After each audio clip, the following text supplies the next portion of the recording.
اگر international market میں crude oil کی قیمت $10 بڑھتی ہے تو پاکستان کو سالانہ امپورٹ بل کے لیے $2 ارب کا اضافی بندوبست کرنا پڑتا ہے۔ امریکہ ایران جنگ شروع ہونے کے بعد سے برینڈ کروڈ کی قیمت $70 سے بڑھ کر $100 فی بیرل سے تجاوز کر چکی ہے، اور Pakistan institute of development economics کے مطابق اگر اسٹریٹ آف ہرموز 3 ماہ تک بند رہتی ہے تو خام تیل کی قیمت $120 سے $150 تک پہنچ جائے گی۔ Every day that the straits are closed or that ships are not going through could add $3 to $5 onto the barrel of oil.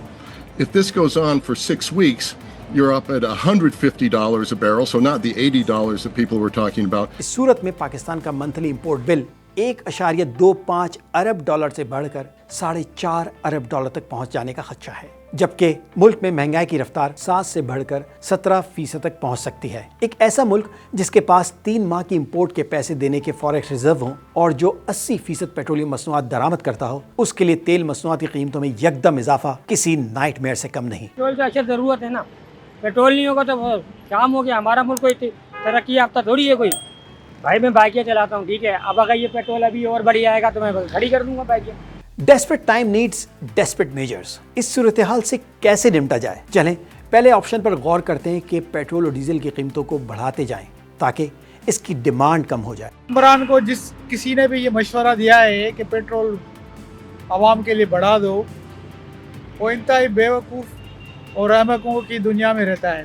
میں یہ کہتا ہوں کہ اکاؤنٹیبلٹی ہونی چاہیے سرکاری اداروں میں۔ جو لوگ حد سے زیادہ فیسلٹیز ان کو دے رہے ہیں اور کام کچھ بھی نہیں ہے، کوئی گڈ گورننس نہیں ہے۔ حال ہی میں حکومت نے فوری $55 فی لیٹر فیول کی قیمتوں میں اضافہ کیا، لیکن اس اضافے سے عوام کو مہنگائی کے آفٹر شاکس ملنا شروع ہو گئے۔ بھائی جان آپ دیکھیں لوگوں پہ 10-10 20-20 پروٹوکول کی گاڑیاں جا رہی ہیں، ان کے کتے بھی گاڑیوں پہ نہلانے جا رہے ہیں باہر۔ آپ کہہ رہے ہیں ان کا پیٹرول بند، ان کا پیٹرول، ان کی پگڑیں، کوئی بھی نہیں ہے، سب فقط عوام کو بیوقوف بنا رہا ہے، کچھ بھی عوام کے لیے نہیں ہے۔ ٹرانسپورٹرز نے ریٹ بڑھا دیے، کوریئر کمپنیز نے اپنے چارجز میں اضافہ کر دیا، روزمرہ استعمال کی اشیاء بنانے والی کمپنیوں نے پرائس ٹیگ تبدیل کرنے کے لیے کمر کس لی۔ ایسے میں جب لوگوں کی قوت خرید پہلے ہی جواب دے چکی ہے اور آبادی کا 50% غربت کا شکار ہے، ورلڈ اکنامک فورم بتاتا ہے کہ پاکستان کے لیے سب سے بڑا خطرہ بے روزگاری ہے۔ اب مزدور آدمی تو دن گھر میں نہیں مل سکتا نا، سرکار کا تو کام ہے ہمیں باتوں میں لگائے رکھنا، بیوقوف بنائے رکھنا۔ وہ تو اپنے کام میں لگی ہوئی ہے، چاہے پیٹرول بڑھے یا کم ہو، ان کے خرچے کم نہیں ہوں گے۔ دوسری جانب کاروباری برادری جو پہلے ہی کاسٹ آف ڈوئنگ بزنس سے پریشان ہے، وہاں ایندھن کی قیمتوں میں بے لگام اضافہ انڈسٹری کا بھٹا بٹھا دے گا اور ملک کی مجموعی پیداوار شدید متاثر ہوگی۔ کبھی کوئی اگر ایشو کریٹ ہو تو آپ ایٹ دا 11th آور چیزوں کو اڈاپٹ کرو۔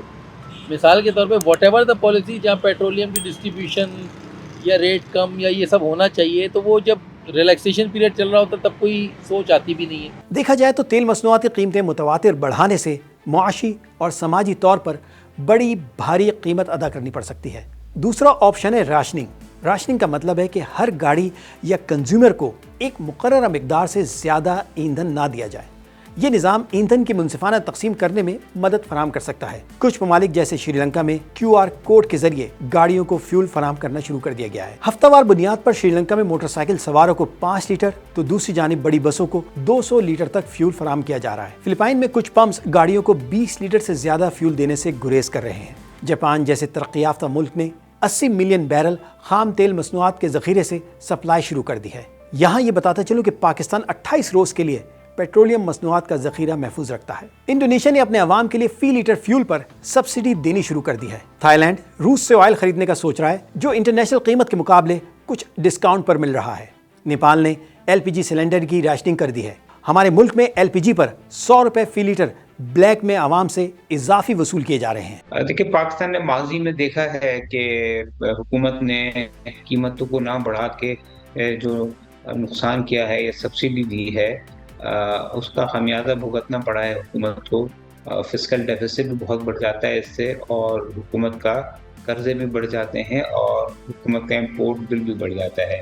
دوسری جانب ریشننگ سے مسئلے ختم نہیں ہوتے۔ ایک تو ریشننگ کو یا کوٹا سسٹم کو مینیج کرنا بہت ہی مشکل ہے، پلس جو ہوشیار لوگ ہوں گے، جو سمجھدار ہوں گے، وہ پھر بھی کسی طریقے سے اپنے کوٹے سے زیادہ لے لیں گے۔ آپ کے سامنے تمام حقائق پیش کر دی ہیں، اب کامنٹس میں ضرور بتائیے گا کہ کیا تیل مصنوعات کی قیمتیں متواتر بڑھائی جائیں یا شری لنکا اور نیپال کی طرح اس کی راشننگ کی جائے یا انڈونیشیا کی طرح حکومت ان پر سبسڈی بڑھا دے اور قومی خزانے سے عوام کو ریلیف دیتی رہے۔